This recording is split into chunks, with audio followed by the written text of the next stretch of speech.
दोस्तों अभी हमारी साउथ कोरिया की सीरीज़ चल रही है और लास्ट वीडियो में मैंने आपको बताया था कि देखो साउथ कोरिया का वीज़ा आप कैसे अप्लाई करेंगे। उसके नीचे कुछ लोगों ने कमेंट किया कि हम लोग दिल्ली में रहते हैं, दिल्ली वाले साउथ कोरिया के वीज़ा को कैसे अप्लाई करेंगे, क्योंकि मैंने उसमें सारी इन्फॉर्मेशन मुंबई के हिसाब से दिया था। तो देखो ये चीज़ याद रखो, दिल्ली, कोलकाता और चेन्नई, यहाँ पे भी साउथ कोरिया का कॉन्सुलेट है। लेकिन ये तीनों जगह पे जो कॉन्सुलेट है, इन्होंने वीएफएस के साथ में टाई अप किया हुआ है, क्योंकि साउथ कोरिया के वीज़ा के लिए बहुत लोग अप्लाई कर रहे थे, उनकी कॉन्सुलेट में बहुत ज़्यादा हुजूम हो रहा था, तो इसके लिए उन्होंने वीएफएस से टाई अप किया।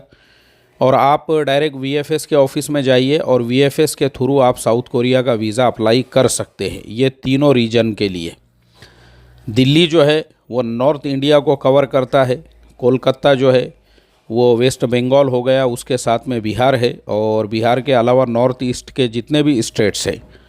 और जो चेन्नई में उनका कॉन्सुलेट है, तो चेन्नई साउथ इंडिया के लिए है, तेलंगाना को छोड़कर। अब तेलंगाना है, महाराष्ट्र है, मध्य प्रदेश और गुजरात, इन स्टेट्स के लिए मुंबई का जो कॉन्सुलेट है वहाँ से आप अप्लाई करोगे, लेकिन डायरेक्ट कॉन्सुलेट में नहीं अप्लाई कर सकते। और मुंबई वालों ने वीएफएस के साथ में टाई अप नहीं किया हुआ है, बल्कि जो मुंबई वाला कॉन्सुलेट है उन्होंने 10 ऐसे ट्रैवल एजेंट्स के साथ में टाई अप किया, जिसमें बीएलएस है और दूसरे बहुत सारे हैं, जिसमें अहमदाबाद में भी एक है, हैदराबाद में भी एक है। तो वो सारी इन्फॉर्मेशन, सारी जानकारी मैं अपने पिछले वीडियो में दे चुका हूँ। बस यहाँ पे ये कहूँगा कि साउथ कोरिया के वीज़ा के लिए अगर आप अप्लाई करना चाहते हैं तो कम से कम जो है ना, 1 महीना या उससे ज़्यादा आप जो है अप्लाई कीजिए, क्योंकि वहाँ पे 10 वर्किंग डेज़ होते हैं। और 10 वर्किंग डेज़ का मतलब ये होता है, जैसे अभी आज की मिसाल ले लो, आज है ट्यूसडे, कल है वेडनेसडे, दोनों दिन छुट्टी है। और इससे पहले मंडे था, खाली वो एक वर्किंग डे था। उसके पीछे आप जाओगे तो सैटरडे संडे छुट्टी थी, तो सैटरडे संडे 2 दिन निकल गए, मंडे 1 दिन काम हुआ, उसके बाद ट्यूसडे वेडनेसडे, ये 2 दिन भी जो है छुट्टी रहेगी। अब उसके बाद अगले 2 दिन थर्सडे और फ्राइडे 2 दिन काम होगा, फिर उसके बाद सैटरडे संडे जो है छुट्टी आ रही है। मतलब टोटल 10 से 11 दिनों के बीच में सिर्फ 3 दिन काम हो रहा है, इसको वर्किंग डे कहते हैं। हालांकि दिन पूरे निकल गए उसमें 11 से 12, तो ऐसा वर्किंग डे का जो है कैलकुलेशन होता है। तो इसके लिए बेहतर ये है आप 1 महीना 35 दिन 40 दिन पहले अप्लाई कीजिए। और बीच में कभी कभी कुछ डॉक्यूमेंट्स की भी ज़रूरत पड़ जाती है, ये डॉक्यूमेंट कम है, वो डॉक्यूमेंट ला कर दो, तो उसके अंदर भी काफ़ी दिक्कत होती है, टाइम निकल जाता है। अब आते हैं अगले स्टेप पे, जिसमें आपको टिकट जो बुक करना है। तो देखो टिकट की जो बुकिंग है उस पर भी मैं एक वीडियो बना चुका हूँ कि हम इंडियंस के लिए जो डायरेक्ट फ़्लाइट है वो सिर्फ दिल्ली से है, दिल्ली से इंचन सिटी के लिए है। उसके अलावा बाकी पूरे देश से कहीं पे भी डायरेक्ट फ़्लाइट नहीं है, और डायरेक्ट फ़्लाइट आपको 70 से 80 हज़ार रुपये की रिटर्न टिकट मिलेगी। तो उसके लिए बेहतरीन जो ऑप्शन है, स्वस्थ, सुंदर और टिकाऊ, वो ये है कि आप वाया ट्रैवलिंग कीजिए। जैसे मुंबई है या कहीं से भी आप यात्रा कर रहे हो, तो आप वहाँ से सिंगापुर है, वाया सिंगापुर, वाया कोलालमपुर या वाया बैंकॉक जो है सफ़र कर सकते हैं। अब वाया सिंगापुर में प्रॉब्लम यह है कि सिंगापुर में है 2 टर्मिनल, तो इसके लिए वहाँ पे आपको ट्रांजिट वीज़ा का प्रॉब्लम आ सकता है। तो उससे बेहतर ये है कि आप वाया कोलालमपुर या वाया बैंकॉक अगर सफ़र करते हैं, तो क्योंकि कोलालमपुर में एयर एशिया की फ़्लाइट्स चलती है।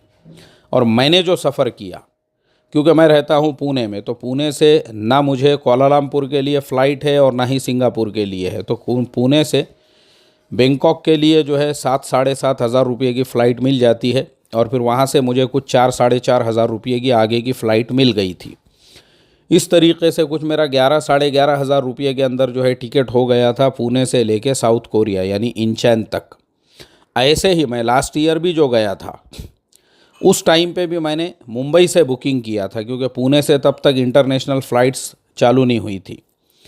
तो मुंबई से मैंने जो किया था, तो मुंबई से एक एयरलाइन चलती है वियत जेट एयर, यानी वो वियतनाम की एयरलाइन कंपनी है। तो मैंने उससे बुक किया था मुंबई से हनोई वियतनाम, और वहाँ पे मैं 1 दिन रहा भी था वियतनाम के अंदर।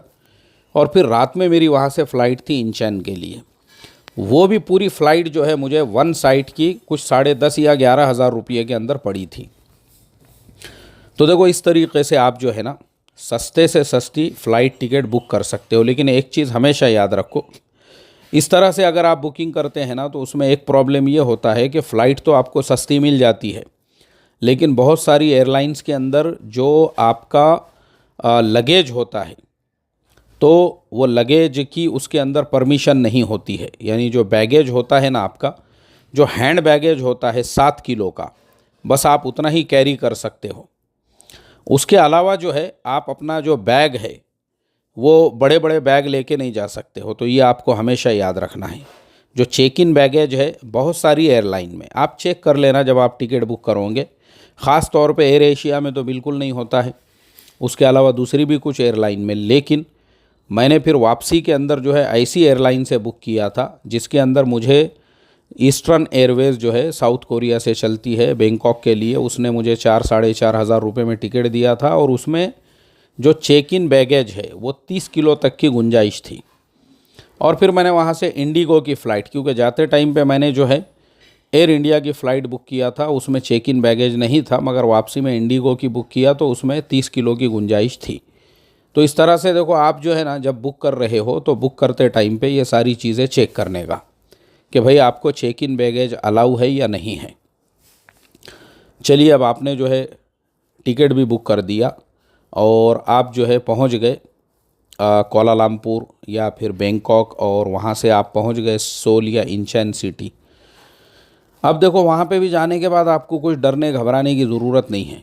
आप इंडिया से अगर मान लो आपको जैसे कोई बुला रहा है वहाँ, जैसे हम जो जाते हैं तो वो इनविटेशन पे जाते हैं, वहाँ पे हमारा रहने खाने का और हमारे लिए जो है ऑलरेडी लोग वहाँ पे इंतज़ार करते हैं एयरपोर्ट के ऊपर। लेकिन अगर आप घूमने के लिए जा रहे हो, देखने के लिए जा रहे हो, टूरिज़्म के लिए जा रहे हो, तो आपको भी डरने की घबराने की ज़रूरत नहीं है। साउथ कोरिया में सबसे अच्छी बात यह है कि जो वहाँ पे बसों की कनेक्टिविटी है, यानी पब्लिक ट्रांसपोर्ट इतना ज़बरदस्त है वहाँ पे। हालांकि इंचेन जो है ये एक अलग शहर है, सोल अलग शहर है, दोनों शहर अलग अलग हैं। लेकिन सोल शहर की सारी जो बसेस है, मतलब न्यू मुंबई और पुरानी मुंबई, इस तरीके से आप समझ लो उसको, बस ऐसा ही है, सेम टू सेम। जैसे वाशी का ब्रिज आता है ऐसे ही इंचेन और सोल सिटी के दरमियान में भी एक ब्रिज आता है। इंचेन जो है वो एक आइलैंड के ऊपर है और सोल जो है वो पूरा क्या पूरा जो है मेन लैंड के ऊपर है। तो इस तरीके से आपको जो पब्लिक ट्रांसपोर्ट की कनेक्टिविटी है, ऐसे ही मेट्रो ट्रेन वहाँ पे हर 15 मिनट में चलते रहती है, जो एयरपोर्ट के बिल्कुल नीचे है। यानी इतनी ज़बरदस्त है वो मेट्रो ट्रेन। क्योंकि मैं अभी जो लास्ट टाइम गया था तो मैं, मेरी कॉन्फ्रेंस होने के बाद फिर अपने ख़र्चे पे वहाँ बहुत दिन रुका, तो मैंने वहाँ के मेट्रो को अच्छे से एक्सप्लोर किया और मेट्रो का मैंने कार्ड बना लिया था वहाँ पे। तो वहाँ पब्लिक ट्रांसपोर्ट के लिए आपको एक कार्ड ख़रीदना पड़ेगा। वो कार्ड आपको मिलेगा 4,000, जो वहाँ के वॉन होते हैं, जो अपने इंडिया के होते हैं तकरीबन 200 रुपये। 200 रुपये में खाली आपको वो एक कार्ड लेना है। वो कार्ड आपने ले लिए ना, तो उसके बाद आप मेट्रो ट्रेन में बैठिए, आप बस में सफ़र कीजिए, कुछ प्रॉब्लम नहीं है। उसको खाली रिचार्ज करते रहना पड़ता है जैसे जैसे वो पैसे उसमें के कम हो रहे हैं। और वो इतना सस्ता है, लंबे से लंबा सफ़र आप कर रहे हो मेट्रो ट्रेन में और उसके 20 रुपये, 18 रुपये, 12 रुपये इस तरीके से उसके अंदर लगते हैं। यानी पब्लिक ट्रांसपोर्ट वहाँ पे बहुत ज़्यादा चीप है, बहुत ज़्यादा सस्ता है। आपको कोई उसके अंदर यानी परेशान होने की तो कोई ज़रूरत ही नहीं है। तो इसके लिए देखो, जब आप वहाँ पे सफ़र करोगे तो आप वहाँ उतरने के बाद यानी माइंड एकदम आपका, आपने जो है परेशान नहीं होने का कि अब मैं नए कंट्री में आया हूँ, नए जगह पे आया हूँ, तो पता नहीं अब मुझे यहाँ पे होटल मिलेंगी, हॉस्टल मिलेगा, नहीं मिलेगा। और हाँ, तीसरी चीज़, आप इंडिया से जाने से पहले आपको वहाँ पे जहाँ पे भी रुकना है, जैसे अब अकेला आदमी है तो आप हॉस्टल में रुकेंगे तो वो आपको सस्ता पड़ेगा। मतलब आप सोचो, साउथ कोरिया में भी इतने सस्ते सस्ते हॉस्टल्स हैं, इतने सस्ते सस्ते हॉस्टल्स हैं मैं समझता हूँ उतना सस्ता पुणे में भी नहीं है। जैसे पुणे में रेलवे स्टेशन के करीब में आप जाइए तो एक मस्जिद के अंदर वहाँ पे बेड मिलता है जिसके कुछ 300-400 रुपये होते हैं। और उसी के कंपैरिजन में साउथ कोरिया में आपको बेहतरीन हॉस्टल के अंदर जो है ₹250 ₹300 के अंदर भी वहाँ पे भी बेड मिल जाता है, जिसमें और भी लोग होते हैं आपके साथ में, तो उसको हॉस्टल कहते हैं। अब होटल में अगर आपको प्राइवेट रूम लेना है तो वो आपको बहुत महंगा पड़ेगा, 5,000 10,000 रुपये। तो इसके लिए हॉस्टल वहाँ पे भी बहुत सस्ते हैं। अब हॉस्टल तलाश करने का सिंपल तरीका है, agoda.com है या booking.com है या फिर trip.com, ऐसी बहुत सारी वेबसाइट्स है। तो हमेशा एक चीज़ और याद रखना, हॉस्टल आप कहीं पे भी बुक करो, उसमें ये चेक करना कि भाई इसके करीब में पब्लिक ट्रांसपोर्ट कौन सा है। जैसे मेट्रो स्टेशन है, बस स्टॉप है, तो मेट्रो स्टेशन और बस स्टॉप अगर आपके करीब में है और वो फिर शहर के किसी भी कोने में रहो, कहीं पे भी रहो, कितने भी दूरी पे रहो, तो वो आपके लिए सबसे बड़ा प्लस पॉइंट ये हो जाता है कि सस्ते से सस्ते में आपको हॉस्टल मिल जाता है और आपको ट्रांसपोर्ट के ऊपर ज़्यादा पैसे खर्चा करने की ज़रूरत नहीं पड़ती है। तो इस तरीके से देखो, आप ये जो वेबसाइट्स मैंने आपको बताया हूँ उसके ऊपर जाके आप सस्ते से सस्ता हॉस्टल बुक कर सकते हो। अब सस्ते से सस्ता आपने जो हॉस्टल बुक किए ना, तो जब आप मेट्रो स्टेशन पे, मिसाल के तौर पे आप सोल सिटी में आप स्टेशन के ऊपर है, तो बहुत ही अच्छी रहबरी रहनुमाई आपकी वहाँ पे हो जाती है गूगल मैप के ज़रिए से। तो गूगल मैप जो है ना, ऑफ़लाइन यहाँ से डाउनलोड करके आप इंडिया से जाओ। ऑफ़लाइन गूगल मैप अगर आपने डाउनलोड किया हुआ है, यानी दुनिया में आप कहीं पे भी सफ़र करो, वो हमेशा डाउनलोड किया करना। उसका सबसे बड़ा फ़ायदा ये होता है कि आपके पास इंटरनेट नहीं है तो भी आप गूगल मैप इस्तेमाल कर सकते हैं। वैसे भी साउथ कोरिया में आपको सिम कार्ड लेने की ज़रूरत नहीं है, क्योंकि वहाँ इंटरनेट इतना कॉमन है। एयरपोर्ट पे इंटरनेट फ्री, मेट्रो में इंटरनेट फ्री, बस में इंटरनेट फ्री, बस स्टॉप पे इंटरनेट फ्री, बहुत सारे पब्लिक प्लेसेस के ऊपर इंटरनेट फ्री, कॉफ़ी शॉप में इंटरनेट फ्री, 7-11 में इंटरनेट फ्री। और वहाँ का इंटरनेट ऐसा है कि वहाँ कोई पासवर्ड वगैरह डालने की ज़रूरत नहीं होती है। पब्लिक वाईफाई बोल के आपको ऑप्शन आ जाता है, आपने जैसे ही क्लिक किया वो कनेक्ट होगा और इतनी हाई स्पीड होगी कि आप सोच भी नहीं सकते। यह है साउथ कोरिया की खसूसियत। तो गूगल मैप के अंदर किस तरीके से आप अपने हॉस्टल का या होटल का जो लोकेशन है उसको फाइंड आउट करेंगे, तो देखो, गूगल मैप में आपको टाइप करते नहीं बैठना है, ये याद रखो। वहाँ पे एक एक नाम के 2-2 3-3 हॉस्टल्स हैं, एक एक नाम की 2-2 3-3 होटल्स हैं। तो आप परेशान हो जाओगे, कंफ्यूज हो जाओगे। आपने बुक किया होगा कहीं और आप चले जाओगे कहीं। तो जहाँ आपने बुक किया हुआ है, जैसे booking.com है, agoda है या ट्रिप है, तो जहाँ आपने बुक किया है ना, तो वहाँ पर एक लोकेशन बताता है, यानी उसी वेबसाइट के ऊपर, या वो रीडायरेक्ट टू लोकेशन बोलकर एक ऑप्शन होता है वहाँ पे। उस पर जब आप क्लिक करोगे तो आपके सामने फिर गूगल मैप जो ओपन होगा और उसमें जो प्रॉपर आपके हॉस्टल या होटल का एड्रेस दिखाएगा, वो है आपकी होटल या वो है आपका हॉस्टल। अब वो होटल या वो हॉस्टल को आपका जो है गूगल मैप के अंदर रीडायरेक्ट हो गया और वो मैप आपके सामने ओपन हो गया है।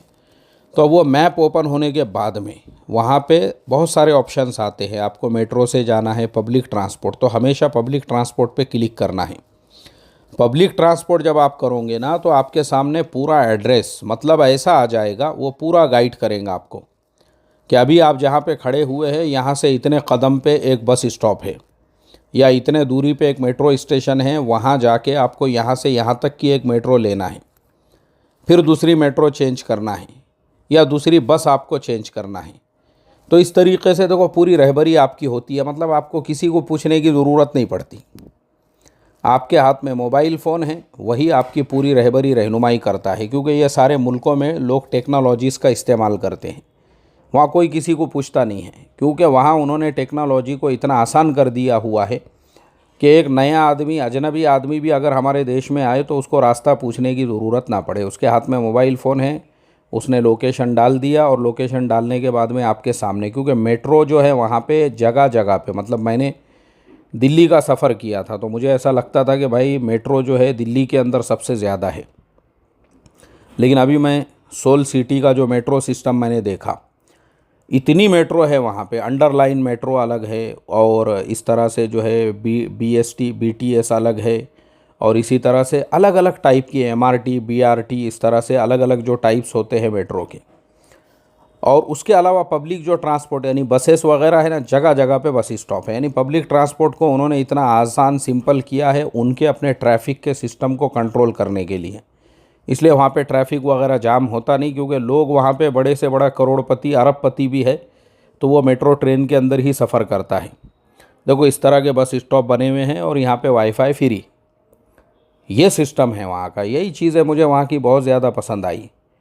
तो इसके लिए अब वहाँ पे अगर आप चले भी गए अपने हॉस्टल में आपने अपना सामान वगैरह रख भी दिए, तो सामान वगैरह रखने के बाद में आपको जो है बहुत सारे वहाँ पे कॉफ़ी शॉप मिलेंगे, बहुत सारे वहाँ पे आपको जो है बेकरी मिलेंगी। खाने पीने के लिए भी आपको टेंशन लेने की ज़रूरत नहीं है।